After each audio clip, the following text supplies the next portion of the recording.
प्रधानमंत्री कृषी विकास योजनेतील लाभार्थ्यांना निधीपासून वंचित ठेवल्याचा गंभीर आरोप। हिमायतनगर तालुक्यातील पोटा सर्कलमधील शेतकऱ्यांना प्रधानमंत्री राष्ट्रीय कृषी विकास योजनेअंतर्गत कोरडवाहू क्षेत्र विकास योजनेअंतर्गत निवड झालेल्या लाभार्थ्यांना पशुधन खरेदी करूनही अनुदानाची रक्कम न मिळाल्याचा गंभीर प्रकार समोर आला आहे। हिमायतनगर येथील संबंधित कृषी अधिकाऱ्यांवर कारवाईची मागणी करत शेतकरी आक्रमक झाले आहेत। माहितीनुसार तालुक्यातील कोरडवाहू क्षेत्रातील सुमारे 45 लाभार्थ्यांची योजना मंजूर झाली होती। दिनांक 18 ऑक्टोबर 2025 रोजी आयोजित जनावरांच्या बाजारातून अधिकाऱ्यांच्या उपस्थितीत पशुधन खरेदी करण्यात आले। मात्र त्यानंतर आजतागायत लाभार्थ्यांच्या खात्यात अनुदानाची रक्कम जमा झालेली नाही।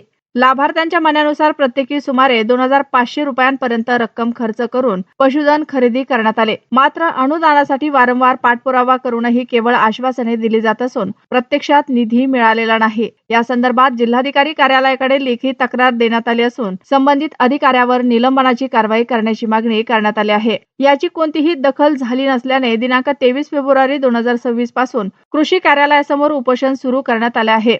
दरम्यान शेतकऱ्यांमध्ये संतापाची लाट असून शासनाने तात्काळ चौकशी करून प्रलंबित अनुदानाची रक्कम वितरित करावी। जोपर्यंत संबंधित अधिकारी कर्मचाऱ्याला निलंबित अथवा बडतर्फ केले जाणार नाही तोपर्यंत उपोषण मागे घेणार नाही असा पवित्रा संतोष फुलेवार, आनंदा जळपते यांच्यासह इतर शेतकरी सहकाऱ्यांनी घेतला आहे। आम्ही जवळपास 2 वाजेपासून या कृषी कार्यालयाच्या समोर बसलो। जवळपास आमच्या गावातले 45 लाभार्थी होतो आम्ही शेतकरी, आणि कृषी विभागामार्फत आम्हाला एक 4 महिन्याखाली एक योजना मंजूर झाली 45 लोकांना दुधाळ गाईची। आणि त्या दुधाळ गाईच्या योजनेचा मंजूर झाल्यानंतर आम्हाला काय की त्यांनी कामठा फाट्याचा बाजार सुद्धा दिला। आम्ही त्या ठिकाणी जाऊन त्यांच्या समक्ष तालुका कृषी अधिकारी मिराज साहेब असतील, त्यांचे वरिष्ठ काही की जाधव साहेब असतील, त्याचे जे सोबती सगळे अधिकारी त्यांच्या समक्ष आम्ही कामठा फाट्याच्या बाजारामध्ये आम्ही जनावरं खरेदी केली आणि त्याचे दाखले सुद्धा आमच्या सोबत आहेत खरेदी केलेले।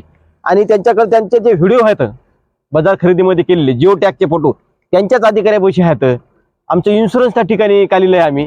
आम्ही सगळं झाले खरेदी झाल्यानंतर आम्हाला ते पैसे देणं झालेत। आमचे जे लाभार्थी होतो आम्ही जे लाभ आम्हाला द्यायचा होता 18,000 रुपये गाई म्हशीचा आणि 12,000 रुपये कुट्टी म्हशी, असे 30,000 रुपये आम्हाला लाभ द्यायचा त्यांच्या कृषी विभागामार्फत। ते आम्हाला द्यायला तयार नाहीत। आम्ही त्यांना हे लाभ देतो म्हणून त्यांनी आमच्यापासून 2,500 रुपये घेतले अधिकाऱ्यांनी, आणि ते दिल्याच्या नंतर आम्हाला टाकतो म्हणले पैसे सुद्धा टाकले नाही। अजून म्हणाले बा तितके 2,500 काय होणार, आता आम्ही 5-6 लोक अधिकारी आहोत, वरिष्ठांना सुद्धा आम्हाला नांदेडला पैसे द्यावे लागतात, पैसे कुठले द्यावा, 2,500 मध्ये आमचंच होईना झालंय। हे अधिकारी अशी भाषा करायला लागले आणि आम्ही कंटाळून गेलो साहेब। ना इलाजानं आम्हाला हे उपोषणाची पळी या लोकांनी आणली या ठिकाणी। या संदर्भामध्ये जिल्हा कृषी अधिकाऱ्याकडे आपण काही तक्रार वगैरे केली नाही?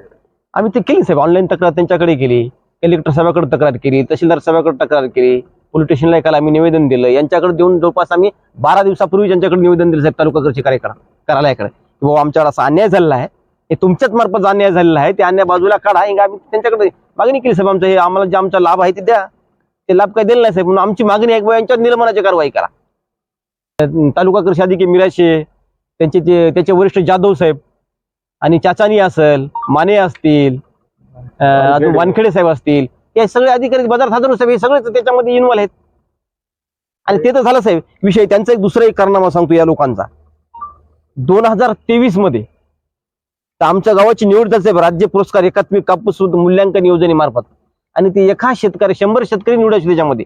शासनाने त्याच्यामध्ये एका शेतकऱ्याला 2,500 रुपये देयकाचं मंजूर केले। ते 2,500 म्हणजे जवळपास 2.5 लाख रुपये आमच्या गावचे म्हणजे परिसराचे 100 शेतकऱ्याचे कापूस उत्पादकांचे अजूनही हे 2023 पासून या लोकांनी दिलेले नाहीत। आणि ते पैसे कुठं हात की यांनी उचलून खाल्लेले, दुसरं काय कुठे गेले जाणार ते सुद्धा अजून दिलेले नाही। आमचं म्हणणं त्याची सुद्धा चौकशी झाली पाहिजे। असे किती कारणामे आहेत की या लोकांचे। जाधव साहेब येऊन गेले, त्यांचं म्हणणं बाबा उचला उठा तुम्ही उपोषण। आम्ही बोलू आम्ही उठत नाही, तसं कसं उठा, आमचा लाभ तुम्ही आमच्या लाभार्थ्यांना जमा करा अकाउंटला, त्यावेळेस आम्ही निर्णय घेऊ काहीतरी। सदरील जे कर्मचारी आहेत जे दोषी आहेत यांची उच्च स्तरावरून चौकशी करून यांच्यावर बडतर्फाची कारवाई करावी, निलंबनाची कारवाई करावी, ही आमची मुख्यच मागणी आहे ना। त्याच्यामुळे विषय नाही साहेब, ते वरिष्ठ अधिकारी येतीलच ना उद्या। आता आम्ही कलेक्टर साहेबांना सुद्धा निवेदन दिले, तर कलेक्टर साहेब 4 दिवसात दौरा मारतील ना इकडे, आमचे विचार करतील ना काही। सगळे शेतकरी बसले अहो, आम्ही काही की अक्षरशः काही लोकांनी तसे 5%, 10%, 15% पैसे काढून बाजारामध्ये जनावरे खरेदी केली होती।